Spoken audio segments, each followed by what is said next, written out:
పిల్లలు కాదు చిచ్చర పిడుగులు, పలు రంగాల్లో రాణిస్తున్న చిన్నారులు. పూర్తి వివరాలకు చదవండి రేపటి సాక్షి హైదరాబాద్ ఎడిషన్. మేడం, యాక్చువల్గా యూపీఎస్సీ సివిల్స్ పరీక్షల్లో కానీ, ఏపీఎస్సీ టీఎస్పీఎస్సీ గ్రూప్ 1 లాంటి పరీక్షల్లో కానీ కొందరు ఫిలిమ్స్ దశకు వచ్చి ఫెయిల్ అవుతారు, కొందరు మెయిన్స్ దగ్గరికి వచ్చి ఫెయిల్ అవుతారు. యూపీఎస్సీ సివిల్స్ అంటే ఇంటర్వ్యూ వరకు వచ్చి ఫెయిల్ అయ్యే కూడా ఉంటారు. సో అలాంటి వాళ్ళు మళ్ళీ కోచింగ్ అవసరమా, లేదా కోచింగ్ లేకుండా రివిజన్ తీసుకొని కూడా జాబ్ కొట్టొచ్చా మేడం వాళ్ళు నెక్స్ట్ నోటిఫికేషన్లో? ఓకే అండి. సో ఇప్పుడు కాంపిటేటివ్ ఎగ్జామ్స్లో రిపీటెడ్గా నోటిఫికేషన్స్ రావడం అయితే మనం కావాలని కోరుకుంటాము. అండ్ వచ్చినప్పుడు స్టూడెంట్స్ ఒక కన్ఫ్యూషన్లో పడిపోతారు. ఏంటి అంటే కోచింగ్ అవసరమా, లేకపోతే నా అంతటా నేను చదువుకోవచ్చా అని.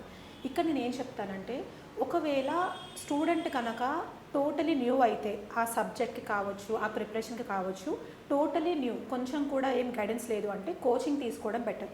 ఫుల్ లెంత్ కోర్సెస్ లాగా ఇప్పుడు యూపీఎస్సీకైనా ఉంటున్నాయి, టీజీపీఎస్సీ ఏపీపీఎస్సీకైనా ఉంటున్నాయి. కాబట్టి ప్రాపర్గా క్లాసెస్ వినండి, ఆ క్లాసెస్లో చెప్పేవన్నీ కరెక్ట్గా పాటించండి, రివిజన్ చేయండి.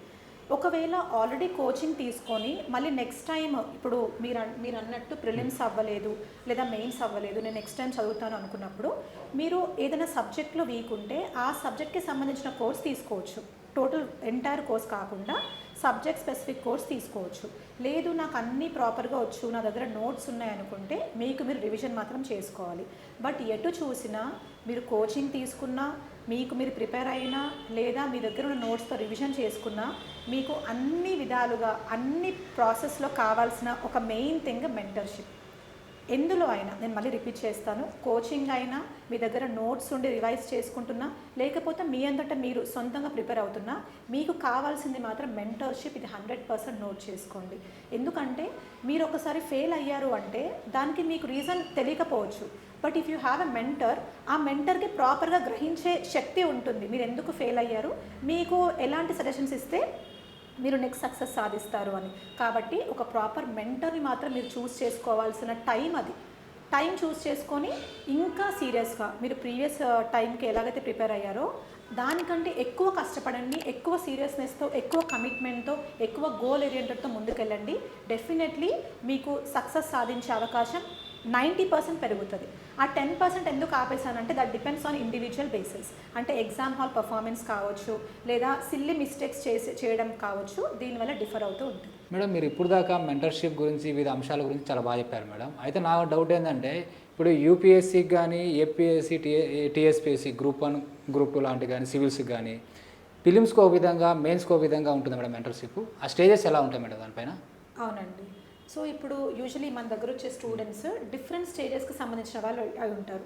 అంటే ప్రిలిమ్స్ ఒకవేళ క్వాలిఫై అవ్వకుండా ఉండి ప్రిలిమ్స్ స్టేజ్ దగ్గర ఆగిపోయి, లేకపోతే కొంతమంది ప్రిలిమ్స్ క్వాలిఫై మెయిన్స్ వరకు వెళ్ళి మెయిన్స్లో ఆగిపోయిన వాళ్ళు, లేదా కొంతమంది మెయిన్స్ క్వాలిఫై ఇంటర్వ్యూకి వెళ్ళి అక్కడ ఆగిపోయిన వాళ్ళు. ఇంటర్వ్యూ కూడా క్లియర్ చేస్తే ఇంక ర్యాంక్ వచ్చేస్తుంది. ఒకవేళ క్లియర్ చేయలేకపోతే మళ్ళీ they have to start from prelims. ఇది మనకి యూపీఎస్సీ, ఏపీఎస్సీ, టీజీపీఎస్సీకి ఉన్న ప్రొసీజర్ అనమాట. టీజీపీఎస్సీకి మాత్రం ఇంటర్వ్యూ లేదు. So prelims and mains. అయితే ఎలాగైతే స్టూడెంట్ 3 డిఫరెంట్ స్టేజెస్ని డిఫరెంట్గా ప్రిపేర్ అవ్వాలి అని చెప్తామో, అలానే 3 స్టేజెస్కి మెంటర్షిప్ డిఫరెంట్గా ఉంటుంది. ప్రిలిమ్స్ అనేది ఎంసీక్యూ బేస్డ్ కాబట్టి దానికి చాలా రివిజన్ ఇంపార్టెంట్ అవుతుంది. కొన్ని డేటా పాయింట్స్ కానీ, లైక్ ఏవైనా స్పెసిఫిక్ నేమ్స్ కావచ్చు, హిస్టరీలో ఇయర్స్ కావచ్చు, ఇలాంటివి స్పెసిఫిక్గా అంటే ఆ పాయింట్లో ఈ పాయింట్స్ అని తెలిసి ఉండాలి, ఈ వర్డ్స్ అని తెలిసి ఉండేలాగా ఉంటాయి. It's more of remembering thing అనమాట. కాబట్టి ప్రిలిమ్స్ లెవెల్ ఆఫ్ మెంటర్షిప్ వేరుంటుంది. Mains is more of answer writing. కాబట్టి స్టూడెంట్స్ని ఎక్కువ ఆన్సర్ రైటింగ్ గైడెన్స్ ఇవ్వడము, డిఫరెంట్ స్ట్రాటజీస్ ఇవ్వడము, రోజు వాళ్ళతో ఆన్సర్ రైటింగ్ ప్రాక్టీస్ చేయించడము, అండ్ ఆన్సర్ రైటింగ్లో వాళ్ళ స్ట్రెంగ్స్ ఏంటి, వీక్నెసెస్ ఏంటి, ఇలా మెయిన్స్ పరంగా మెంటర్షిప్ ఉంటుంది. ఇంటర్వ్యూ పరంగా మాక్ ఇంటర్వ్యూస్ అనమాట. అంటే interview is a personality based test అంటాం కదా. కాబట్టి ఆ స్టూడెంట్ ఎలా ప్రొజెక్ట్ చేయాలి ఇంటర్వ్యూ బోర్డ్ ముందు అనే విధంగా మెంటర్షిప్ ఉంటుంది. కాబట్టి మెంటర్షిప్ అనేది ఒక హోలిస్టిక్ థింగ్. అలా మొత్తం మెంటర్షిప్ లాగా స్టూడెంట్స్ తీసుకోవచ్చు, లేకపోతే వాళ్ళకి స్పెసిఫిక్ నీడ్స్ని బట్టి prelims mentorship, mains mentorship, interview guidance అని అంటాము, అలా కూడా తీసుకోవచ్చు. సో అన్నీ డిఫరెంట్ ఉంటాయి. ఇప్పుడు గ్రామీణ ప్రాంతాల్లో కానీ, పట్టణ ప్రాంతాల్లో కానీ చాలామంది గ్రూప్ 1 లేదా సివిల్స్ లాంటి పరీక్షలకు ప్రిపేర్ అవుతుంటారు మేడం. వాళ్ళు ఏంటంటే ఇలాంటి మహానగరాలకు వచ్చి తీసుకోలేని, అంటే కోచింగ్ లాంటివి కానీ, మెంటర్షిప్ తీసుకోలేని పరిస్థితి ఉంటుంది మేడం వాళ్ళ పరిస్థితి. సో వాళ్ళకు మెంటర్షిప్ కావాలంటే ఎలా మేడం? అంటే ఏదైనా ఆన్లైన్ ప్లాట్ఫామ్స్ అలాంటి ఏదైనా అవకాశం ఉంటుందా? యా, డెఫినెట్లీ అండి. సో విలేజెస్లో ఉండే స్టూడెంట్స్ కావచ్చు, లేకపోతే హౌస్ వైఫ్స్ గృహిణులు కావచ్చు, వాళ్ళు కొన్ని భయాల వల్ల, కొన్ని కారణాల వల్ల, ఫైనాన్షియల్ క్రైసిస్ కూడా కావచ్చు, ఇలాంటి కారణాల వల్ల హైదరాబాద్ లాంటి మహానగరాల్లోకి వచ్చి ప్రిపేర్ అవ్వడానికి ఆలోచిస్తారనమాట. ఇలాంటి వాళ్ళకి నేను ఎలాంటి సలహా ఇస్తాను అంటే, వాళ్ళు ఏ ప్లేస్లో ఉన్నా కూడా ఆన్లైన్ మెంటర్షిప్ అనేది ఇప్పుడు ఇన్స్టిట్యూట్స్లో అవైలబుల్ ఉంటుంది. సో మాలాంటి వాళ్ళ దగ్గర అంటే నమ్మకం కావాలి. ఫస్ట్ మెంటర్షిప్ అంటేనే ట్రస్ట్ బేస్డ్ ఉంటుందన్నమాట. ఆ ట్రస్ట్ ఏ మెంటార్ అయితే ట్రస్ట్ వర్దీగా మమ్మల్ని మాకు ప్రాపర్ గైడెన్స్ ఇస్తారని మీరు నమ్ముతారో వాళ్ళ దగ్గర మీరు ఆన్లైన్ మెంటర్షిప్ తీసుకోవచ్చు. కాకపోతే ఆన్లైన్ మెంటర్షిప్లో మీరు కొన్ని గుర్తుపెట్టుకోవాలి.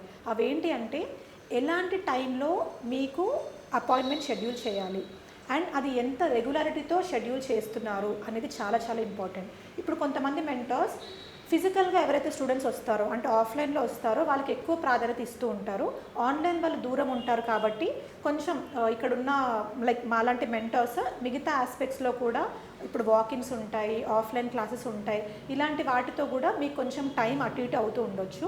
కాబట్టి స్టూడెంట్స్ అయినా గృహిణులైనా ఎలా గుర్తుపెట్టుకోవాలంటే, టైం అనేది ప్రాపర్గా ఉంటుంది, బట్ అటు ఇటు అయ్యే ఛాన్స్ మాత్రం ఉంటుంది. ఆ నిజాన్ని, ఆ ఫ్యాక్ట్ని మీరు రియలైజ్ అవ్వాలి. ఇప్పుడు ఫర్ ఎగ్జాంపుల్ 3 PM మీకు అపాయింట్మెంట్ ఉంది అంటే మీరు ఆన్లైన్లో ఉన్నారు కాబట్టి 3:15 అవ్వచ్చు, 3:30 అవ్వచ్చు.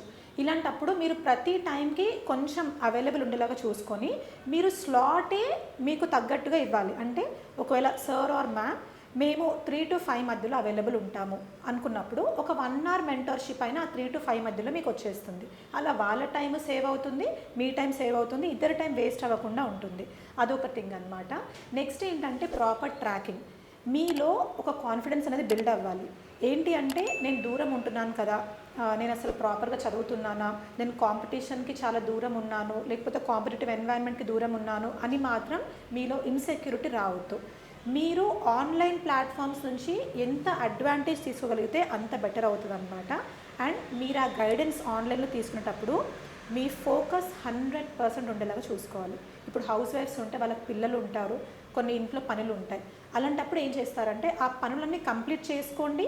అండ్ పిల్లలు స్కూల్కి వెళ్ళే టైం కానీ, పిల్లల్ని పెద్దవాళ్ళు చూసుకొని వాళ్ళకి అప్పచెప్పి అలాంటి టైంలో కానీ మీరు మీ మెంటార్కి టైం స్లాట్ ఇవ్వాలన్నమాట. అలా మేనేజ్ చేసుకోవాలి. అండ్ ఇది ఎంత రెగ్యులర్గా ఉంటే అంత బెటర్ అండి. ఆన్లైన్ కాబట్టి దూరం ఉన్నాము, మేము ఎలాగైనా చేసుకుంటాము అనుకుంటే మాత్రం కుదరదు.